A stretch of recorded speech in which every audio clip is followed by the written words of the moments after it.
September 26, 1918, 2:30 a.m., northeastern France. The darkness is absolute. A young American soldier crouches in a muddy trench, his hands trembling as he grips his rifle. He's 19 years old. 7 weeks ago, he was working on his father's farm in Ohio. Now, he's about to participate in the largest military operation in American history. Around him, 600,000 other men wait in silence. The air is thick with fog and the smell of wet earth.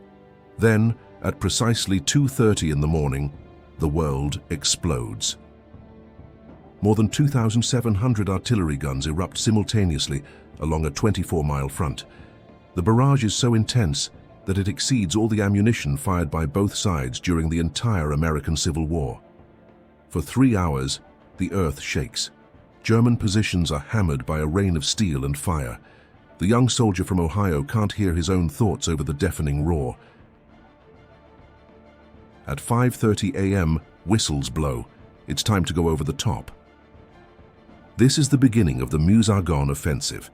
47 days of hell that will kill more Americans than any other single battle in U.S. history. More than D-Day. More than Gettysburg. More than the Battle of the Bulge. By the time the guns finally fall silent on November 11, 1918, 277 American soldiers will be dead. Another 95,000 will be wounded, and the world will never be the same. The terrain ahead is a nightmare. To the west stretches the Argonne Forest, a dense tangle of trees where visibility drops to just 20 feet. To the east flows the Meuse River, wide and unfordable, and between them lies a killing ground that the Germans have spent 4 years fortifying.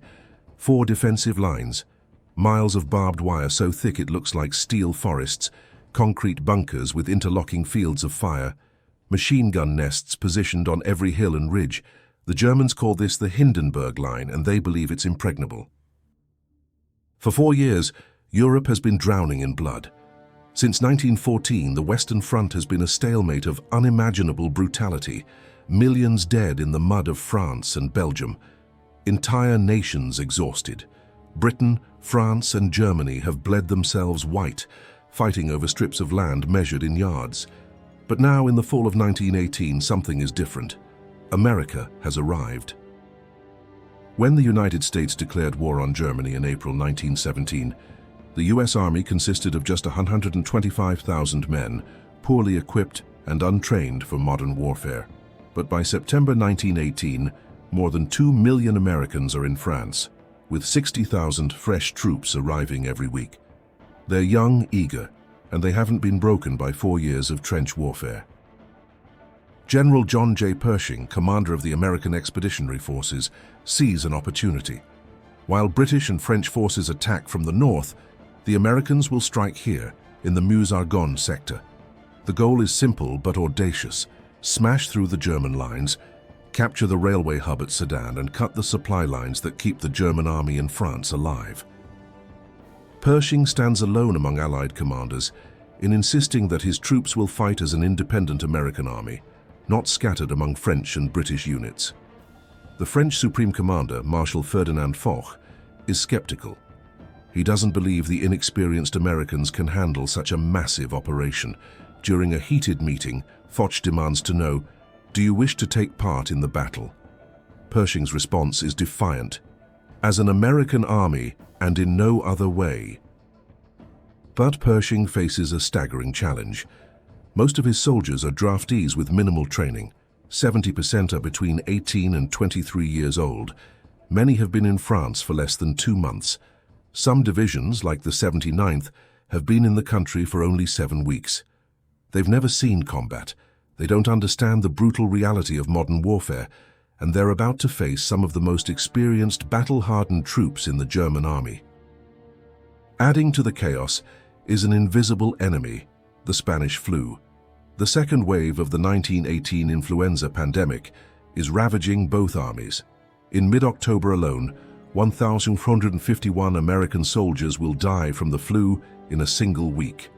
Hospitals are overwhelmed. The disease strikes so quickly that men can be healthy at breakfast and dead by dinner. Behind the scenes, a young colonel named George C. Marshall has performed a logistical miracle.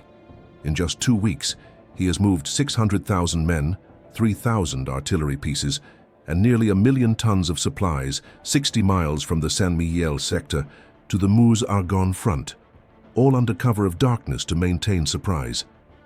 It's one of the most complex military movements in history, and it has gone off almost flawlessly. The Germans have no idea what's about to hit them. As dawn breaks on September 26th, the American soldiers climb out of their trenches and begin their advance into the fog. The artillery barrage has done its job. As the American soldiers advance through the thick morning fog, they can see the devastation. German forward trenches are cratered wastelands. Barbed wire has been torn apart. Bodies lie scattered in the mud. For the first few hours, it seems almost easy. The inexperienced American troops quickly overrun the German forward positions. Some units advance 5 miles in a matter of hours. Officers send back optimistic reports. General Pershing allows himself to hope that this might be the swift breakthrough he's been promising. But Pershing has made a critical miscalculation. He believes in what he calls open warfare, a doctrine that emphasizes aggressive infantry attacks with rifle and bayonet. He's convinced that American fighting spirit can overcome German defenses through sheer determination. It's a philosophy that ignores the brutal lessons the British and French learned over 4 years of slaughter.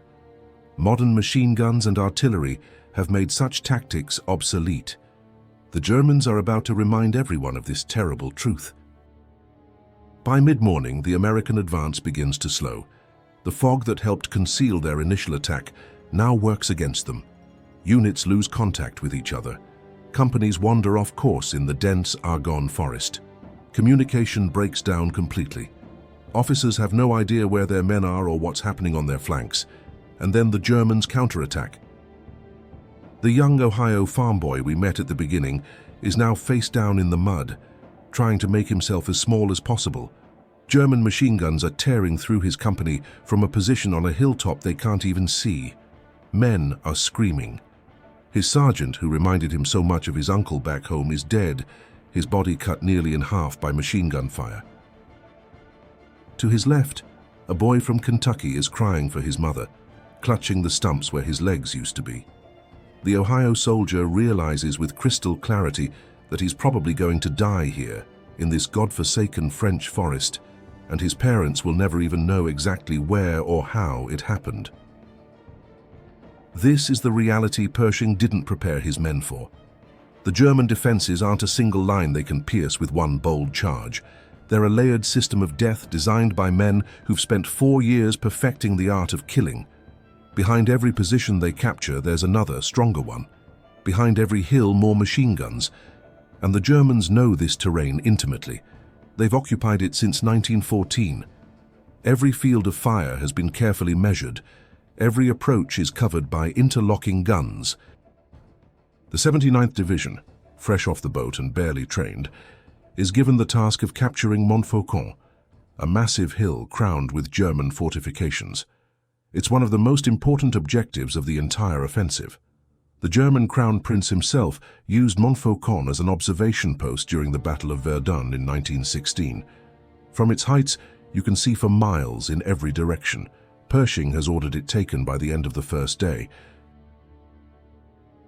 It will take 3 days of savage fighting and cost thousands of lives. Heavy rains begin to fall on September 27th, turning the battlefield into a swamp. Tanks bog down in the mud, their tracks spinning uselessly. Supply trucks can't get through. The narrow roads behind the American lines become massive traffic jams, with vehicles packed so tightly they can barely move 2 miles an hour. Wounded men lie in the open, waiting hours or even days for medical evacuation. The rain mixes with blood in the shell holes. Soldiers collapse from exhaustion, having fought without rest or food for 48 hours straight. And the Germans are bringing in reinforcements.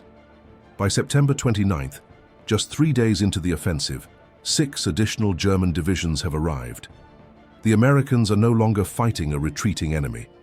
They're fighting a determined defense by some of the best soldiers in the German army. The 35th Division, composed of National Guard troops from Missouri and Kansas, makes a heroic advance but runs out of ammunition and food. German forces counterattack with fury. Only the desperate resistance of the 110th Engineers and a battery of artillery commanded by Captain Harry S. Truman, a future US president, prevents a complete disaster. By the end of the first week, reality is set in. This won't be the quick breakthrough Pershing envisioned. The Americans have advanced only 2 to 5 miles in most sectors. They've captured Montfaucon, yes, but at a cost that's staggering even by World War I standards. 9,000 men are dead or wounded. Entire companies have been wiped out, and they haven't even reached the main German defensive line yet. That nightmare, the Kriemhilde-Stellung, the strongest section of the Hindenburg Line, still lies ahead. The battle has barely begun. By early October, the American offensive has ground to a bloody stalemate. Pershing is 3 weeks behind the schedule he promised to Marshal Foch. The French commander is furious, sending increasingly angry messages demanding results, not excuses. German forces have reinforced their positions with 27 divisions.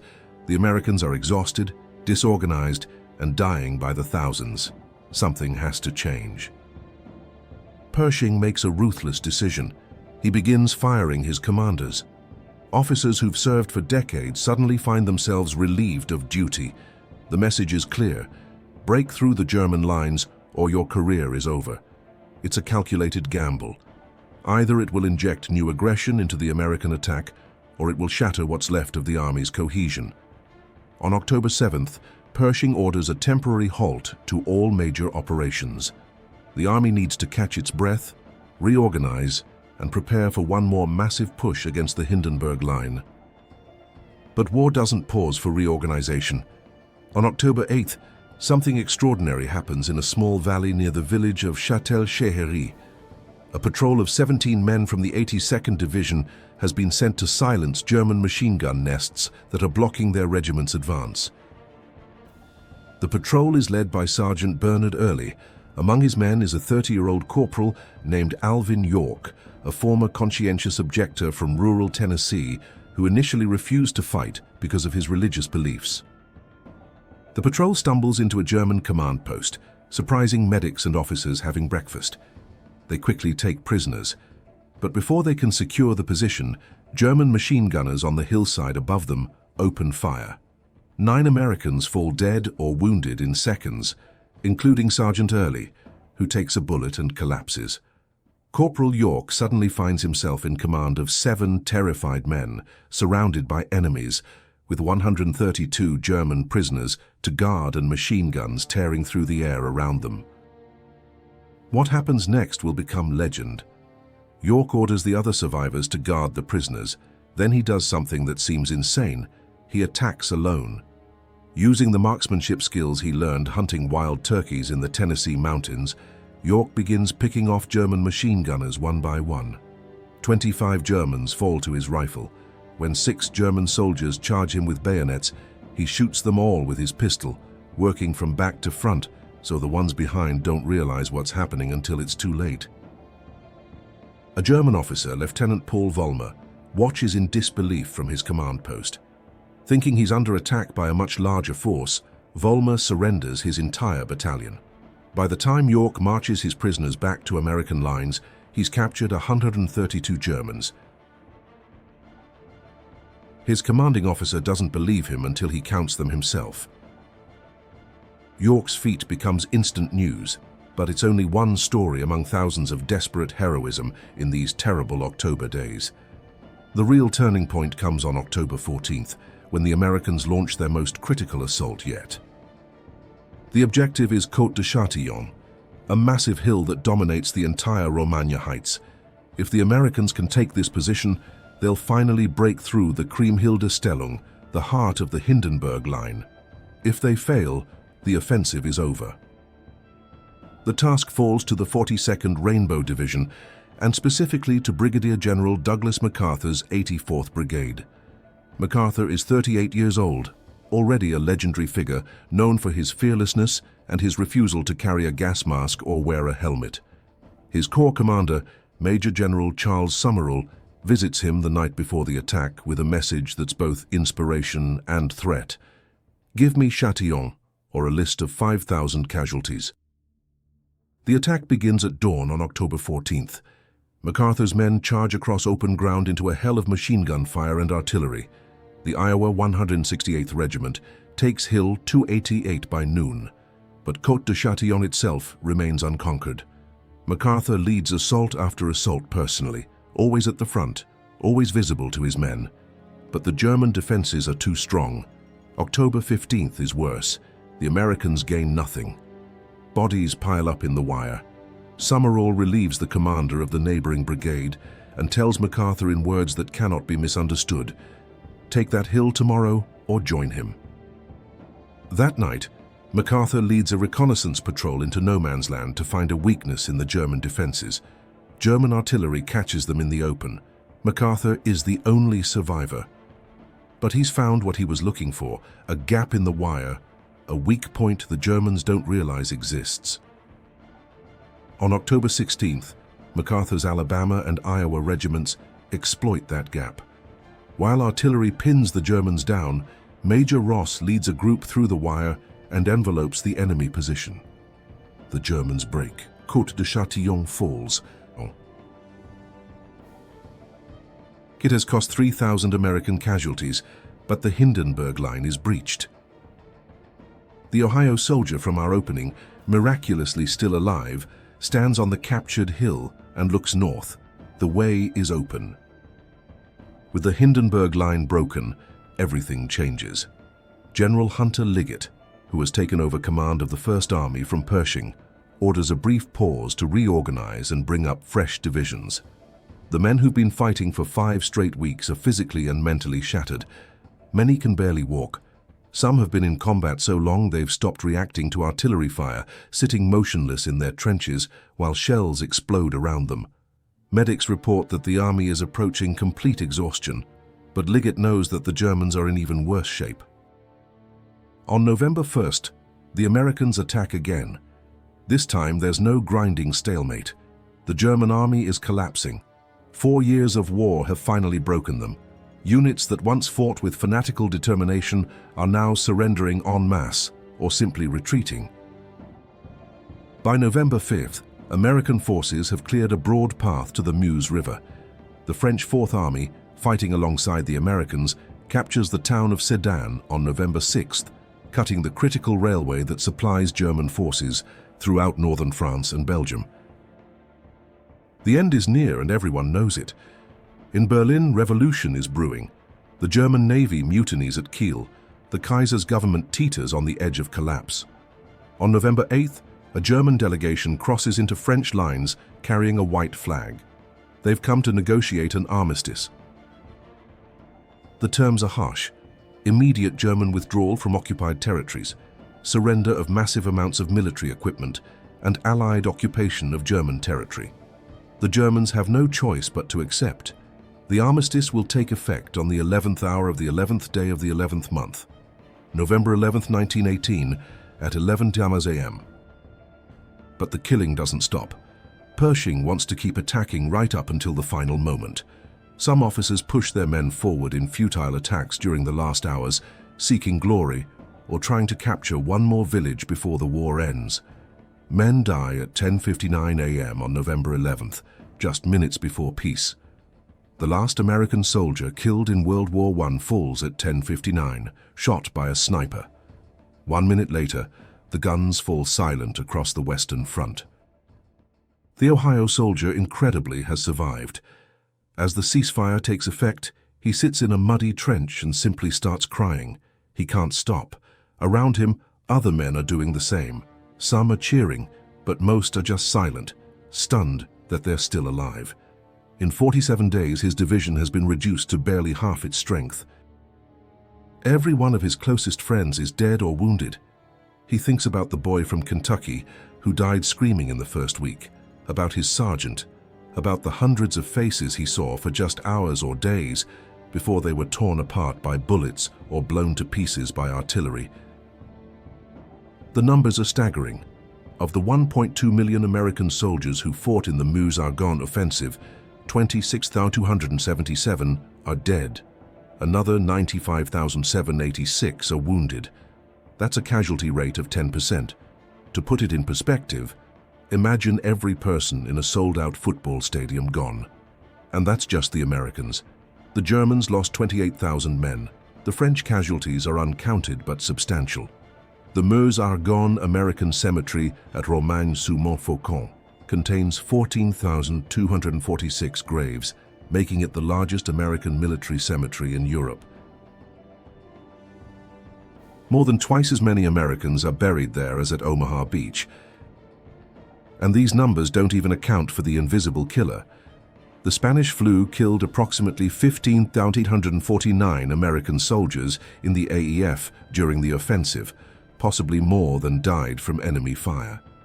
In 1 week in October, 1,451 Americans died from the flu alone. Some historians now question whether the flu, not combat, was actually America's deadliest battle.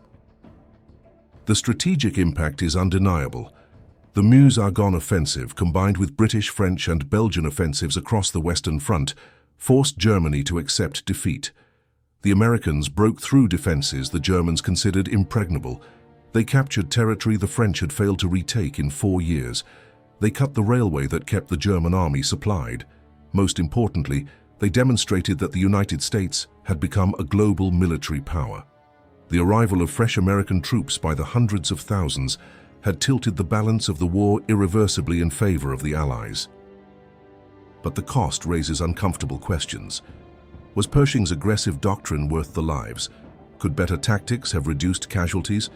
The British and French had learned through terrible experience how to attack German defenses with combined arms, artillery support, and careful coordination. Pershing largely ignored these lessons, insisting on American methods. The result was that American soldiers relearned lessons in blood that other armies had already learned. Future generals like George C. Marshall would never forget. The slaughter at Meuse-Argonne would drive Marshall to demand better training and preparation for the next war. Today, the battlefield is peaceful farmland and quiet forests. Stone memorials mark where men died by the thousands. The trenches have been filled in. The barbed wire is long gone. But if you visit Romagny Cemetery and walk among the endless rows of white crosses, you can't escape the weight of what happened here. 14,000 stories, 14,000 families who received telegrams, 14,000 futures erased in 47 days. The Ohio soldier eventually went home. He never talked much about what he saw. How do you explain that to people who weren't there?